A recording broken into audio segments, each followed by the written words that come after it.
If you walk into a room bringing with you passion, sincerity, and a skin color that others find displeasing, will you be seen as a threat? That isn't a rhetorical question. It's the reality that Kelvin Turner, a determined 17-year-old teenager, had to face on the very first day he reached out for his dream of becoming a pilot. A guest badge, a lounge, a glance laced with prejudice.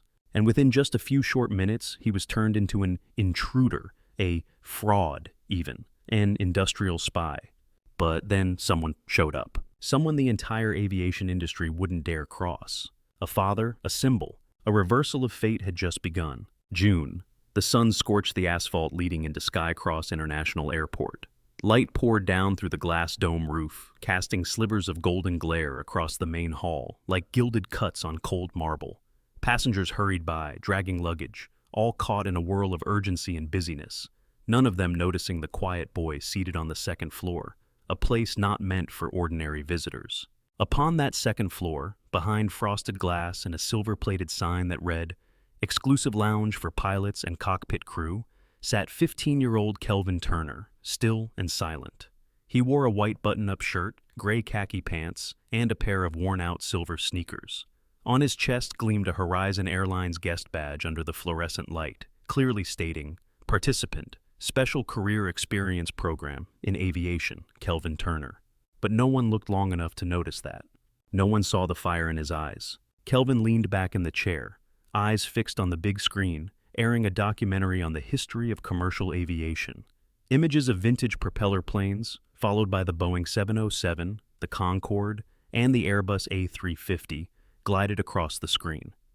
To him, each aircraft wasn't just metal and design, it was a tangible dream, one he had touched but not yet held. He had no idea that in mere minutes everything would shatter. The glass doors slid open with a sound like a sharp blade cutting through silence. The sound of heels clicked firmly against the tile floor. The atmosphere changed instantly, heavier, colder. Brenda Kessler, a veteran captain of Horizon Airlines, stepped in. Her pilot's hat tilted just slightly, her shoulders taut under the overhead lights. The 4 golden bars on her uniform glinted, a symbol of unquestionable authority. Her face was stone, devoid of any expression. Her gray eyes scanned the room, then froze when they landed on Kelvin. She blinked, surprise, and then immediate frost. "What are you doing here?" Her voice hissed between her teeth, sharp and cold. Kelvin jumped to his feet. "Ma'am, I'm Kelvin Turner. I was selected for the Career Experience Program. Ms. Tanya from HR brought me here to wait. She just stepped out for a moment." Brenda frowned. Her gaze swept over him, from his slightly tousled curls to his worn sneakers, his brown skin, and the badge on his chest. "Are you kidding me? This is a restricted area, not for unauthorized individuals." Kelvin bit his lip. He stepped forward slightly, lifting his badge. "I have an ID, ma'am. I didn't know I did anything wrong." "You're not allowed here," Brenda cut him off. "I don't care what you're holding. Leave this lounge immediately." Kelvin stepped back. "I'm just waiting for my guide to return." Brenda strode forward and yanked the badge from his neck. The lanyard snapped with a faint pop. Kelvin stood still, his heart feeling like it had just been unplugged from its own lifeline. She glanced at the badge and pressed her lips tightly together. "A fake? Some cheap prank? You think it's that easy to sneak into a place like this?" Kelvin was paralyzed. His body was frozen in place. Eyes started turning toward him. Pilots, flight attendants, airport staff. Their gazes filled with suspicion and detachment. They didn't need to know who he was. A single glance was enough. Brenda activated her radio. Her voice was dry and flat. "Security, report to the pilot lounge immediately. We have an unauthorized black teenage male, suspected fake ID." Kelvin couldn't hear anything else. The world was drowned out by the thundering beat of his own heart. A shiver ran down his spine. Shame and numbness spread like frost through his limbs. "I was just sitting here, watching a film. I didn't do anything wrong." A small crowd gathered. Whispers began spreading like smoke. Kelvin stood in the middle of the now frozen room, feeling like he was being tried in a court without a judge. No one asked him anything. No one wanted the truth. How did it come to this? In a quiet corner of his mind, Kelvin thought of his father, Marcus Turner, his guiding light. What would he say right now?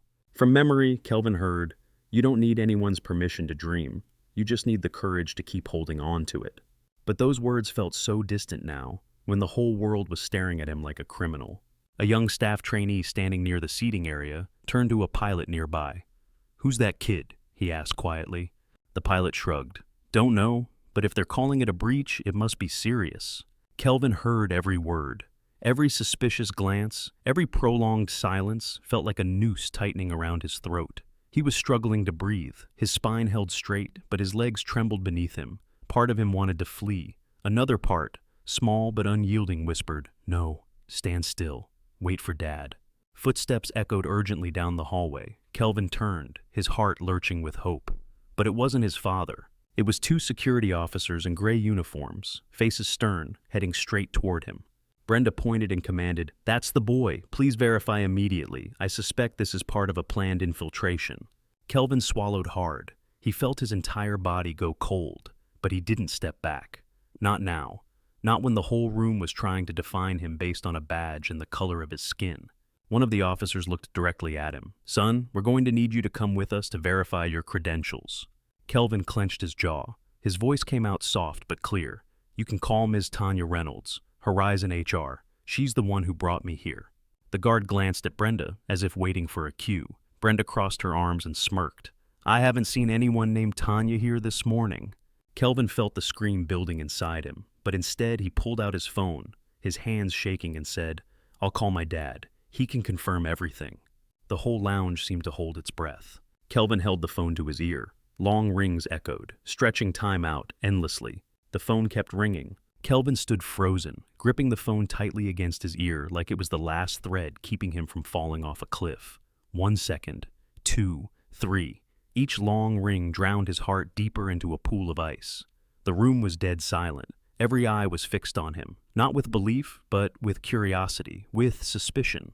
Brenda Kessler folded her arms, glancing at her watch with clear impatience and contempt. One of the security officers leaned slightly toward Kelvin, but didn't yet move. The air felt thick, like a storm that hadn't passed.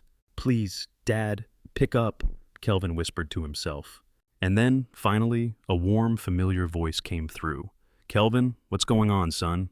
Hearing his father's voice, Kelvin nearly collapsed. He didn't cry, but his knees buckled slightly, and everything burst out in one breathless rush. "Dad, they said I trespassed. They don't believe me. They won't call Ms. Tanya. They're about to take me away. Can you come?"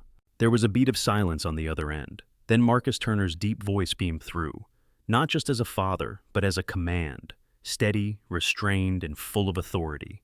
"Son, stand your ground. Look them in the eye. No apologies, no fear. I'm on my way, and I'll get there before anyone lays a hand on you." Kelvin clutched the phone, feeling his heartbeat fall back into rhythm. But as soon as he ended the call, Brenda took a step forward. "Finished? Or do you need someone else to come wipe your tears?" Her voice sliced through the room like a blade, loud enough for everyone to hear. Kelvin didn't answer. He just looked at her, silent but no longer afraid. Brenda scoffed lightly. She turned to the security guards. "I don't have time for childish games. If the Guardian doesn't show up in 3 minutes, remove this boy immediately. We can't compromise security over a black kid with a fake badge." At that moment, the second security officer's phone rang. He answered, nodded slightly, and his expression shifted from neutral to stunned. He stepped back and whispered something to his colleague. The two exchanged uneasy glances. Brenda frowned. "What's going on?" The older guard turned to her and said, in a low but clear voice, "We've just been informed. A senior official from the Federal Aviation Administration is on his way here. He's requested that the scene remain undisturbed until his arrival." Brenda froze.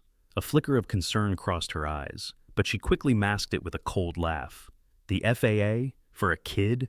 No one responded, but the mood in the room shifted. The mockery began to fade, replaced by something else, tension and caution. Kelvin stood there, not as a cornered boy anymore, but as the one now holding the breath of the entire room. Outside, in the airport's VIP parking zone, a black SUV glided into the lot like a panther ready to strike. The door opened. A tall man stepped out. Charcoal gray suit, silk tie, eyes cold and sharp like tempered steel. Marcus Turner was not just a father. He was the deputy director of the Federal Aviation Administration, a national expert in aviation security who had quelled multiple crises across the country's airports. But today he wasn't here as an executive. Today he was a father, and his son was being surrounded by judgmental stares, not for his actions, but for his skin and his dreams. He entered the main hall, no escort needed. The automatic doors parted, seemingly out of sheer force of his presence. Security staff, airport workers, everyone turned and stepped aside the moment they recognized him. The hallway leading to the pilot lounge was cold as steel, but the sound of Marcus's shoes against the floor, measured, unflinching, beat like a war drum. Behind him, 2 FAA aides followed closely, briefcases in hand, earpieces in place. One leaned in and whispered, "Sir, are you sure you want to intervene directly in this matter?"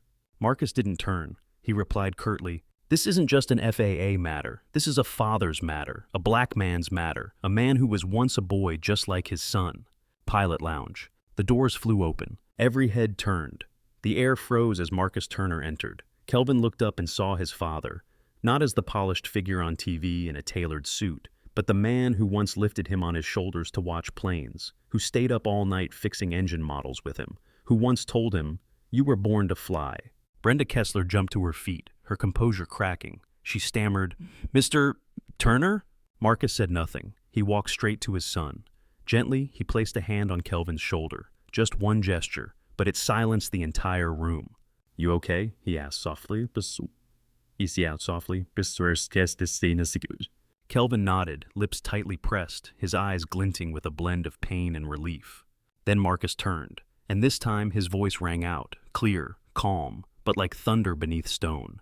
"Who are you, and why has my son been treated like a criminal in a national airport, despite having full credentials and authorized access?" No one answered. Marcus stepped forward, his eyes scanning the room, finally locking on to Brenda Kessler, whose composure was unraveling fast.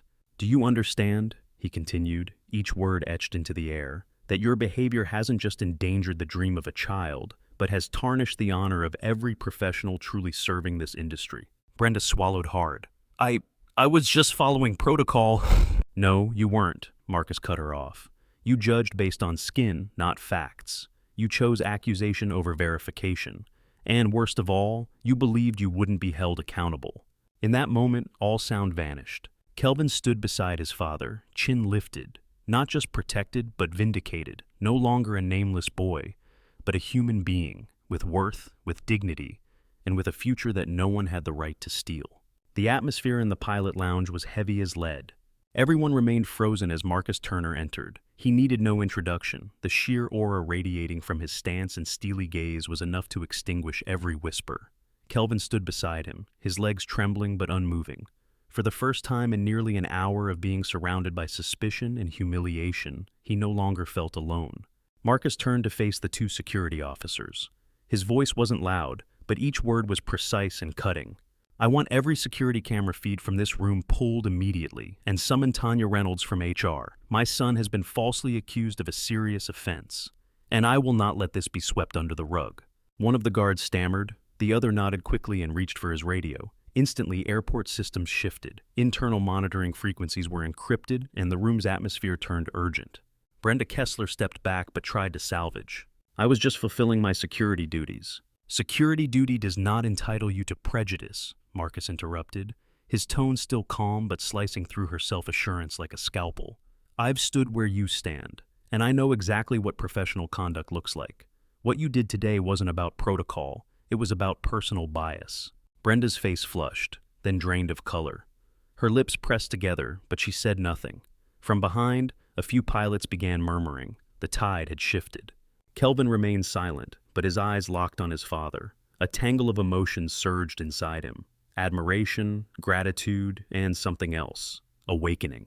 His dream now stood on the brink of survival, and the only thing protecting it wasn't the system. It was a person. 5 minutes later, a technician from the airport's IT department arrived with a playback device. The footage rolled, clear and indisputable. Kelvin entering the lounge with Tanya Reynolds. She handed him the badge, directed him to a seat. Kelvin sat quietly, eyes fixed on the TV screen. No movement, no contact with any objects. Next scene, Brenda enters, approaches, rips the badge from Kelvin's neck without checking, every detail laid bare.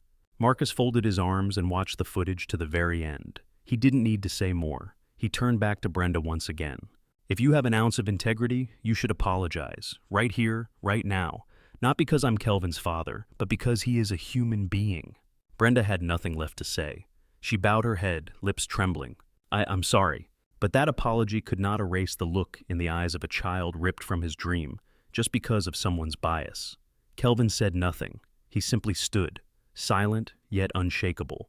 Hours later, the video footage was shared internally within the FAA, and then, like a spark dropped on dry brush, the story spread. Across social media, from the moment Kelvin made the phone call to when Marcus Turner entered the lounge, every detail was shared under the hashtag Justice for Kelvin. Those who had witnessed the incident, airport staff, young pilots, even passengers, began to speak up. The truth was no longer something that could be hidden. In an emergency press conference held the following morning, the FAA director officially announced an investigation into discriminatory conduct in specialized aviation spaces, and the person invited to address the public, none other than Marcus Turner. In the blinding flash of media lights, he said just one thing: "We can build 1,000 modern airports, but if young dreams are grounded by bias, we've already failed, right on the runway." At home, after everything had settled, Kelvin opened the model of the Lockheed SR-71 he'd been working on for the past 3 years. That aircraft, it was a symbol, fast, powerful, untouchable. But more than that, it couldn't be brought down by anything petty on the ground. He whispered to himself, "They tried to ground me, but Dad made me fly higher." Kelvin turned to his laptop and replayed the video of Brenda's awkward apology. He didn't smile, he wasn't triumphant, just a quiet nod, as if he were closing a chapter that should never have been written. On his desk, he picked up a pen and wrote on a sticky note, "No one gets to decide my worth. I will pilot my own flight." He stuck the note beside his monitor, a place he'd see every morning before he studied, before he dreamed, and before he flew. Kelvin sat on a bench by the window, the late afternoon sunlight slanting through the tall glass and casting half his face in gold. A hollowness unlike anything he'd felt before made it hard for him to speak. What had just happened seemed to age him years in a moment. But when his eyes met his father's, the man who had appeared like an unshakable fortress, a wave of peace began to return to his chest. Marcus Turner had stepped out of the lounge to take a private call, but when he returned, he quietly took a seat beside his son. No scolding, no judgment, just a steady presence, as if all Kelvin needed was for his father to be there. "You did the right thing," Marcus said softly, eyes still fixed on the runway where planes were preparing for takeoff. "No matter what they say or how they act, what matters is you don't forget who you are." Kelvin swallowed hard. A surge of wordless feeling rose, somewhere between outrage, gratitude, and a reborn sense of trust. "I was really scared, Dad," Kelvin admitted. "When she said my ID was fake, when everyone looked at me like I was a criminal, I didn't know what to do." Marcus turned, placing a hand on his son's shoulder. "That's what we have to teach ourselves. When the world turns its back, you stand not for them, but for the dream inside your heart." Kelvin nodded. For the first time since it all began, he allowed himself to take a deep breath. He didn't cry, he didn't shout, but something had changed in his eyes. A veil called innocence had shattered. That same day, Horizon Airlines' Internal Coordination Office received a special report from the FAA, authored by Marcus Turner himself. In it, he requested an independent investigation into the behavioral environment and training within the airport, focusing on policies regarding discrimination and bias-based judgment. "We don't fly just with technology," Marcus wrote. "We fly with trust. If the ground is no longer safe for dreamers, then every flight procedure is nothing but theater." The quote quickly became a viral message across social platforms. In-depth news features, replay clips of Kelvin's experience, and commentary flooded the internet. The image of the tearful but still unbowed teenager became a symbol of resistance against the silent prejudice long festering in aviation. That night, when father and son finally returned home, the living room remained quiet. At the table sat Kelvin's mother, Lorena, waiting. She didn't ask much. She just held her son tight for a long time, as though embracing a soul that had barely survived being crushed. "Are you going back to the airport tomorrow?" she asked. Kelvin looked up. "Yes, I spent a whole day learning one thing.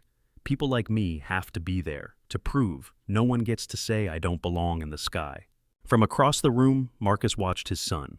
He didn't say another word.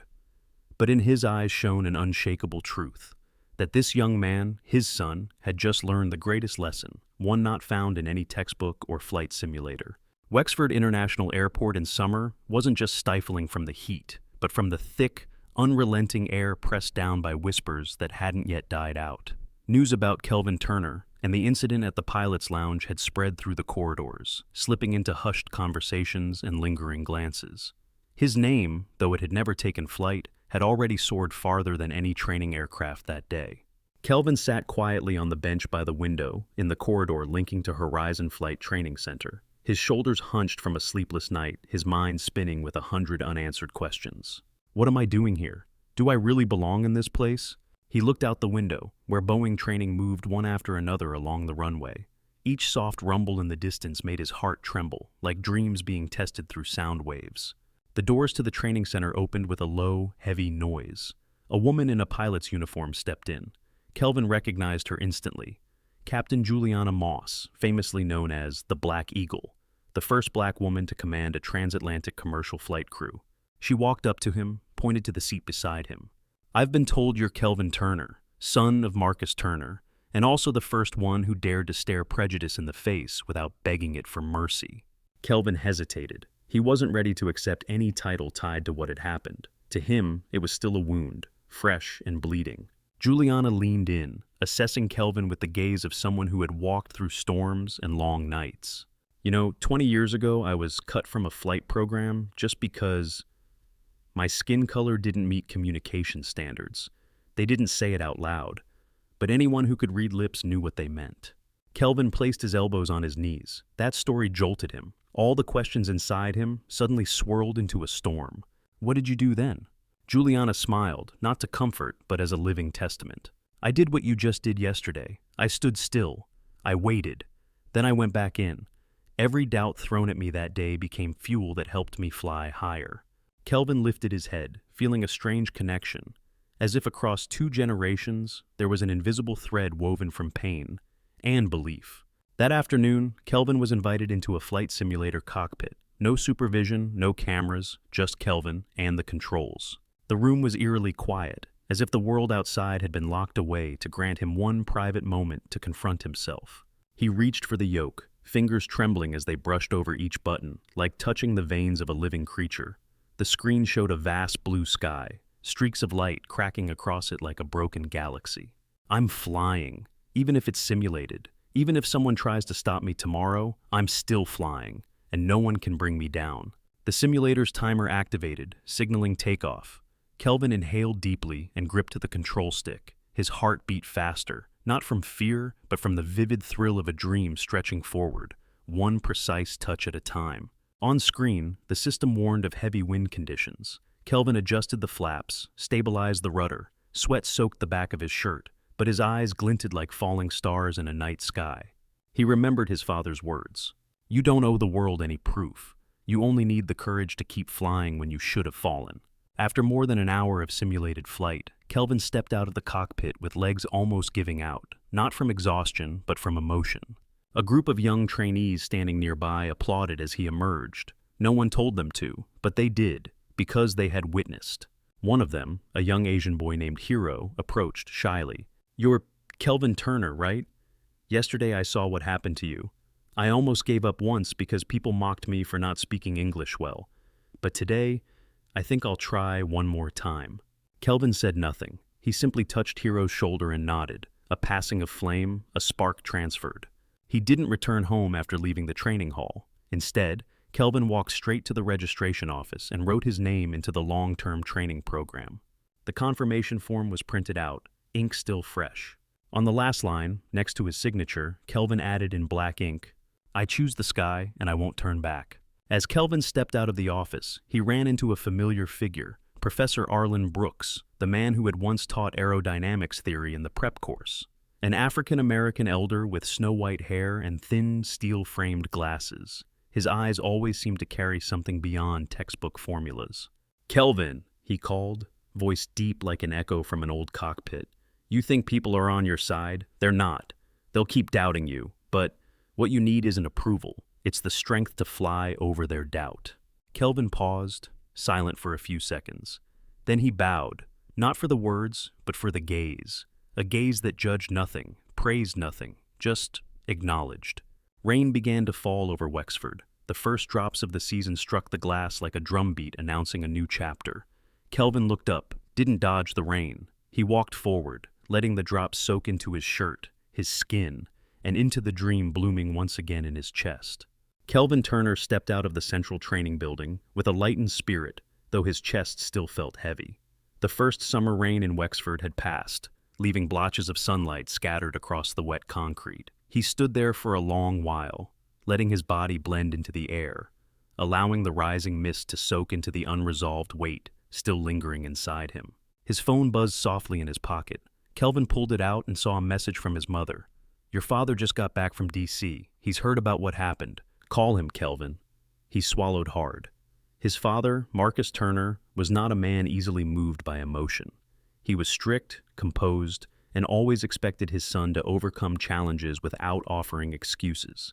Deep down, Kelvin felt both afraid and hopeful. The call took place in the trainees' restroom, where the only sound was the soft, constant hum of the air conditioner. His father's voice came through the line, hoarse, deliberate. "Your mother told me everything. Are you all right?" Kelvin hesitated. He wanted to say he was fine, but the words stuck in his throat. "I'm still here, and I just signed into the long-term training program." A long pause followed. Kelvin thought he wouldn't get a reply. But then Marcus Turner spoke. "Good. Remember this. Planes take off against the wind. If you wait for tailwinds to fly, you'll never learn how to hold your course." Kelvin closed his eyes, lips trembling. It was the first time his father didn't ask where he had failed, but acknowledged that his son was already flying. That weekend, Kelvin was scheduled for a special training session, simulated aircraft control under extreme weather conditions. Outside the simulator room, a small group of trainees and senior instructors were watching via the monitoring screens. Among them stood someone Kelvin never expected, Anton Deverick, director of Wexford Academy. Deverick was a seasoned former fighter pilot, known for his razor-sharp eyes and uncompromising principles. He rarely appeared at basic training sessions, but today he stood there, arms crossed, eyes locked onto Kelvin's performance monitor. The simulation began. Kelvin quickly brought the aircraft up to 10,000 feet, but the system soon threw in complications. Turbulence, disorientation, simulated sensor failures. Sweat poured from Kelvin's forehead. Red warning lights flashed non-stop, but he didn't panic. He breathed deeply, adjusting and responding with a mix of reflex and logic. Every move is grounded in hours of meticulous study on flight principles and real-world simulation data. Then came a sudden, violent bank. The aircraft tilted more than 40 degrees to the right, losing control of its left engine. Kelvin shut his eyes for a second, then opened them. He adjusted his course, initiated an emergency landing using the remaining engine, following a protocol reserved only for advanced trainees. When the screen displayed landing successful under emergency protocol, no one in the room spoke. Anton Deverick pulled out his instructor's ID and walked to the control desk. "What level is he asked. An instructor responded, "Level 3, sir."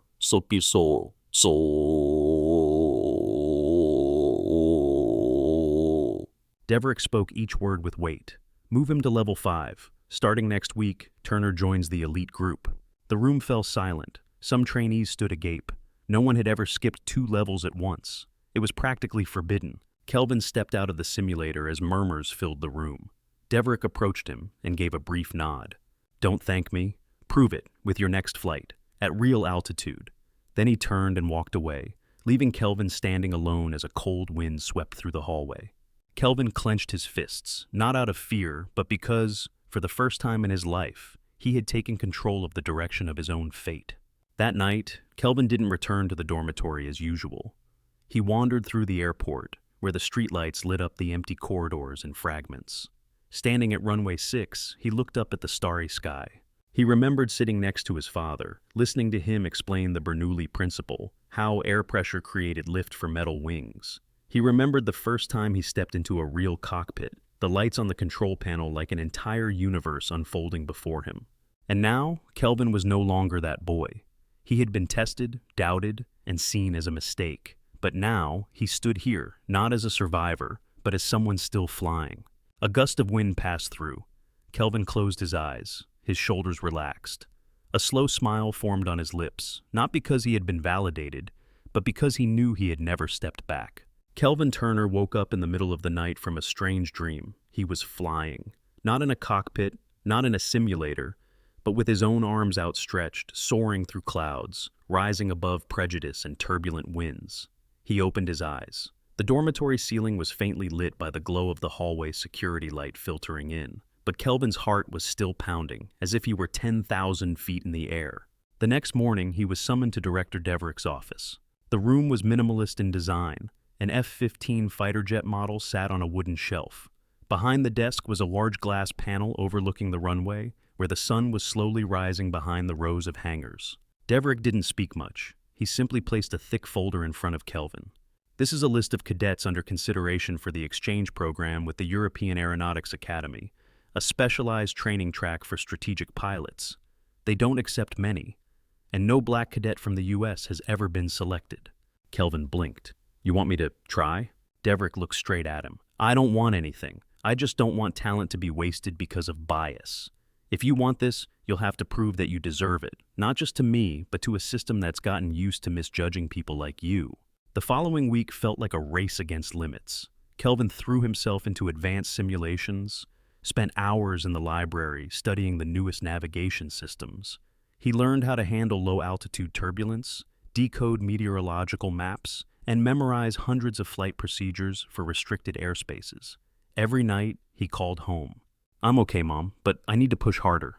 His mother only said one sentence, repeated every evening. "Don't forget who taught you to look up. That person is proud to see you fly."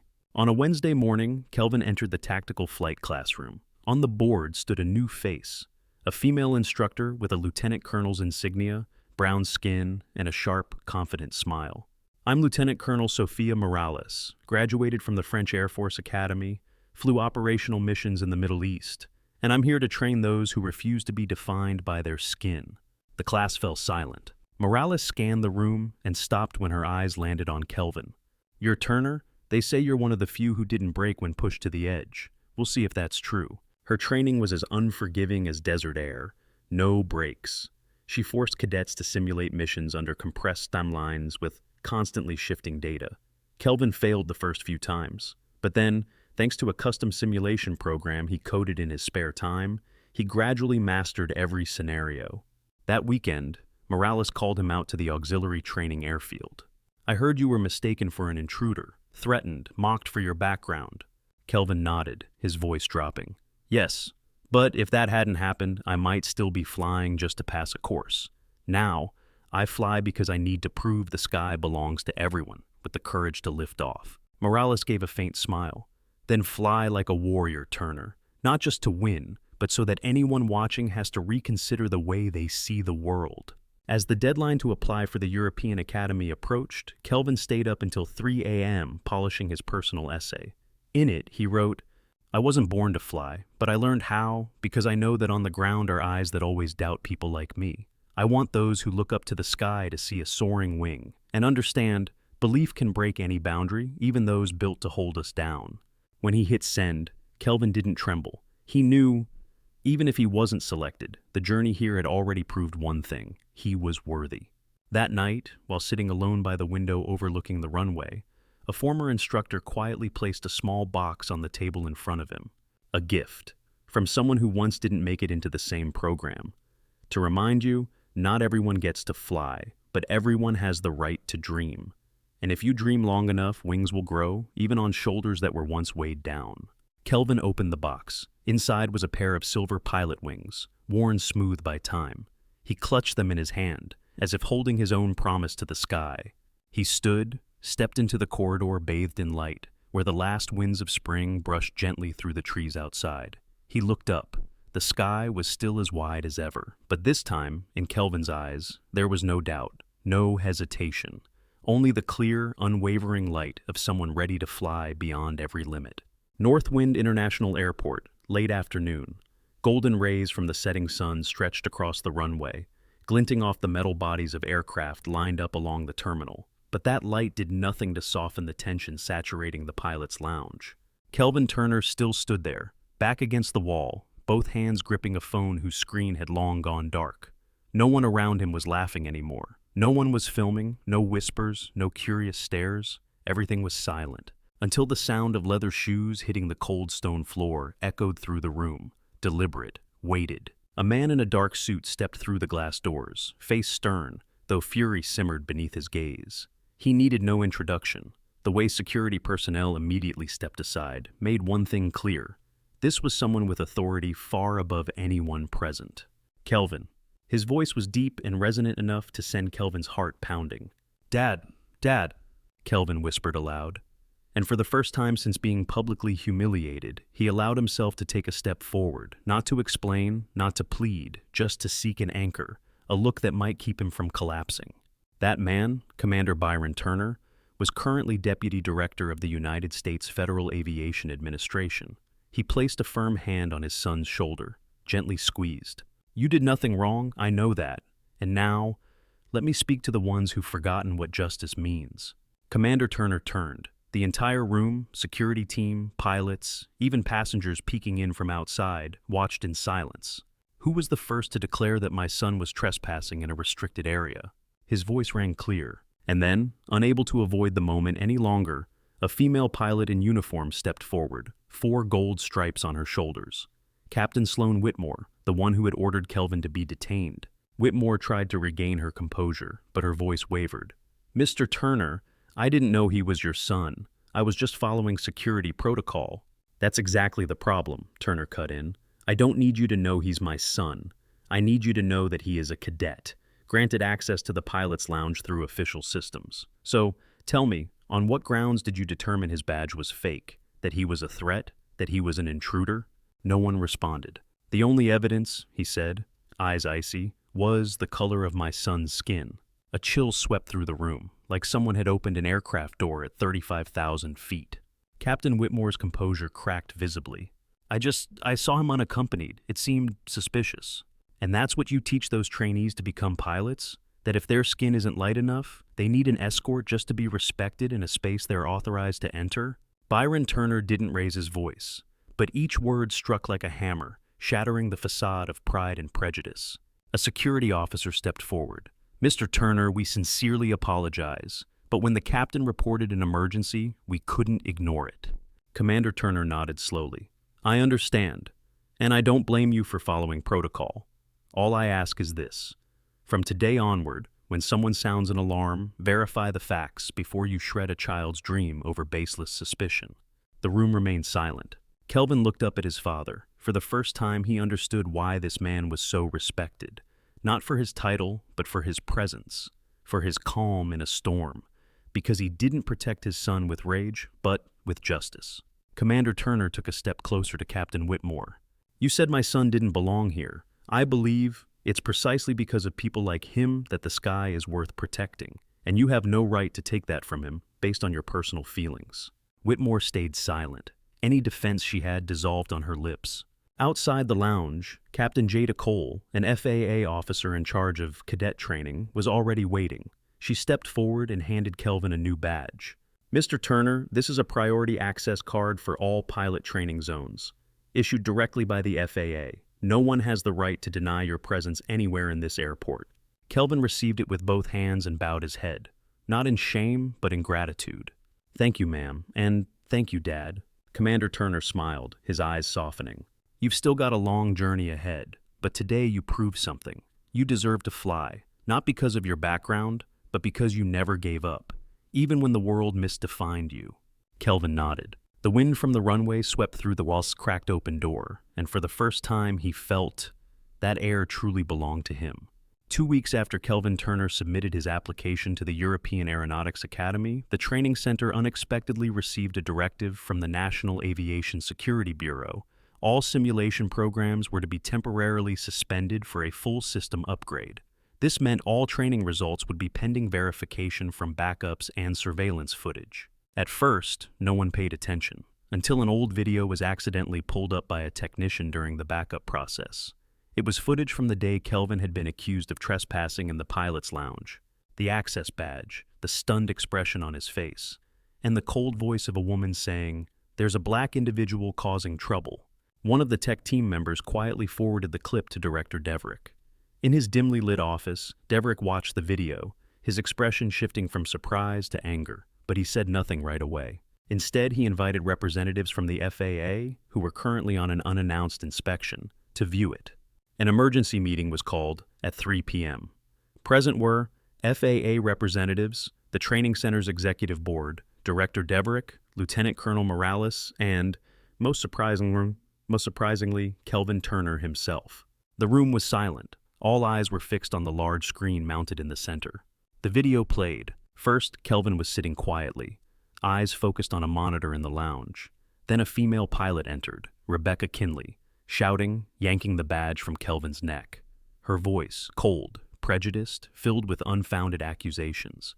The video ended with Kelvin sitting alone, clutching his phone, tears falling without a sound. Silence. The FAA representative, a senior man with silver hair, turned to Kelvin. "Young man, we owe you an apology." Kelvin lifted his head. His face no longer held the panic seen in the video. Instead, there was a calm that was almost chilling. "I don't need an apology, I need justice."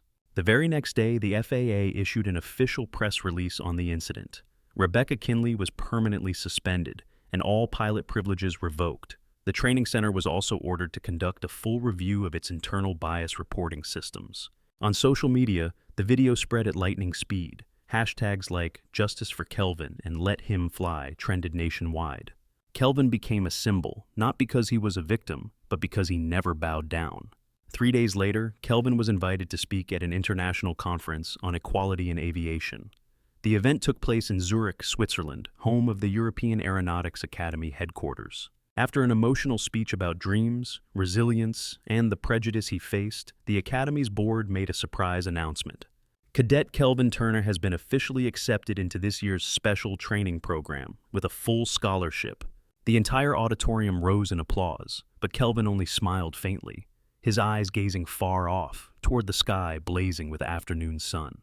Back in the U.S., Kelvin was welcomed home as a hero, but he kept his humble routine, eating lunch in the cafeteria like any other cadet, training with relentless focus, not a moment distracted. One afternoon, Lieutenant Colonel Morales, passing by, spotted him reading alone. She stopped. "Turner," she said, "I used to think I was strong, but today I realize true strength is keeping your dignity intact, even when the world tries to grind it into the dirt." Kelvin didn't respond. He simply looked up through the small window toward the runway stretching far beyond, where planes took off every day. That night, Kelvin called home. "Mom, they applauded for me today, but I know I wasn't standing there alone." On the other end, her voice trembled. "You stood there, for everyone who has ever been humiliated, rejected, and still believed they had the right to fly." Kelvin said nothing more, just silence, but in his eyes a light shone bright, like the first star piercing the night sky. Before leaving for Switzerland, Kelvin visited the simulation center one last time. Inside the simulator cockpit, he sat in the pilot's seat and rested his hand on the control stick. An elderly instructor approached, placing a small object wrapped in cloth into his hand. "Turner, I've trained many talented cadets, but none has made me reflect on my own conscience the way you have. This was my unit badge when I was in service. It's yours now." Kelvin unwrapped it, a worn metal emblem, engraved with the words, "For those who dare to soar." He smiled faintly, then turned toward the screen in front of him. The simulation began. And in that moment of takeoff, not in a real aircraft, but powered by sheer will, Kelvin understood one thing. Truth once seen can never be unseen. 1 week after his speech in Zurich, Kelvin Turner returned to the U.S. to a warm welcome from the aviation community and international media. But instead of accepting interview requests or appearing on television, he chose silence. Kelvin hadn't come to be famous. He came to become a pilot. At Andrews Air Force Base, where the FAA had set up a temporary training center, a group of reporters waited outside the security perimeter. When Kelvin stepped out of the car, wearing a simple backpack and an old jacket, the crowd stirred. They called his name, shoved microphones forward, and snapped photos rapidly. But Kelvin simply bowed his head in greeting and walked inside, leaving behind the noise of the world. That morning in class, all eyes turned toward Kelvin. Some young cadets whispered, others tried to approach and start a conversation, but Kelvin didn't pay attention. He took a seat at the back of the room, opened his notebook, and began writing the first lines of the day's lesson, Advanced Aerodynamics Principles. Lieutenant Colonel Morales walked in. He paused upon seeing Kelvin, nodded with a slight smile, then began the lecture. But just a few minutes in, he stopped and looked directly at the class. "Before we learn about lift, I want all of you to understand this. No aircraft will ever get off the ground if the person flying it doubts themselves. Then he turned to Kelvin. Turner, are you ready to fly? Kelvin stood up. Yes, sir. Always ready. That weekend, during a private FAA ceremony honoring resilience and excellence, Kelvin's name was called to the stage. In front of him sat hundreds of officers, instructors, cadets, and senior representatives from major airlines. FAA Director Douglas Rains, a tall, dark-skinned man and former combat pilot, stepped forward, handed Kelvin a certificate, and said, Turner didn't just overcome prejudice. He elevated this entire industry to a new altitude, one where dreams are no longer defined by skin color or circumstance. The entire hall stood in applause. The clapping went on and on. Kelvin stood still. He didn't smile, but his eyes blazed. As he stepped down from the stage, he whispered to himself, I'm flying now, Dad, but this time on my own wings. A week later, Kelvin received a special invitation from a high school in Atlanta, a school with a predominantly black student body and little exposure to elite careers like aviation. Kelvin showed up and stood before a small auditorium filled with over 300 silent students. He shared his story, not embellished, not dramatized, just the truth. I used to sit where you're sitting, and I used to wonder, has anyone like me ever done something big? Today I'm here to say, yes, it's you. If you dare to believe and refuse to let go even when you're pushed out. After his speech, a student came forward. She was a 9th grade girl with braided hair, holding a worn paper airplane model. Mr. Kelvin, if I become a captain someday, I'll name my flight Turner 1. Kelvin froze. He knelt down, gently took the paper plane from her hands, folded it with care like a treasure, then looked into her eyes and replied, and I'll be the first in line to buy a ticket for that flight. That night, Kelvin returned to his small dorm room. On his desk was the paper plane, next to the old emblem given to him by that aging instructor years ago. He opened his laptop and typed into a journal. Date. Today I'm starting to understand why the sky has no ceiling. Only the limits people try to place on it. But I won't let that stop me. I will fly, for everyone who was ever kept on the ground. Kelvin closed the laptop and stood up. Outside his window, night had fallen, but the stars still sparkled, like promises he was determined to keep for the rest of his life. The next morning, in the simulation training bay, Kelvin was assigned to participate in a live tactical team test, part of the FAA's Advanced Elite Cadet program, reserved only for those with real nerve. The simulator shook slightly. Alerts sounded. Kelvin sat in the cockpit, gloves gripping the yoke tightly. The screen displayed an emergency scenario: loss of cabin pressure, altitude sensor failure. Sweat beaded on his forehead, but he didn't panic. Kelvin moved calmly, step by step, just as he had practiced hundreds of times in his mind. Lieutenant Colonel Morales watched from the control room, eyes unblinking. He doesn't just remember procedures, he flies by instinct, by the intuition of someone born to fly. When the simulation ended, the evaluation board displayed, completed, excellent, 0 errors. Applause erupted from the monitoring room, but Kelvin simply removed his helmet and stepped outside. He wasn't chasing recognition because he understood true flight needs no audience. It only needs belief. Monday morning, at the Advanced Simulation Training Center, Kelvin Turner entered the final assessment area with a calm expression. Today would be the decisive evaluation to determine whether he was qualified to become one of the youngest individuals ever authorized by the FAA to conduct test flights on heavy-class aircraft. In the observation room above, senior examiners, including Director Rains and Colonel Morales, watched with unwavering focus. But there was another special guest that morning, Captain Amara Johnson. She had heard of Kelvin for some time, but this was the first time she saw with her own eyes the composure of the young man standing before such an unforgiving challenge. She folded her arms, eyes sharp. We're about to witness a turning point, either history or a hard lesson.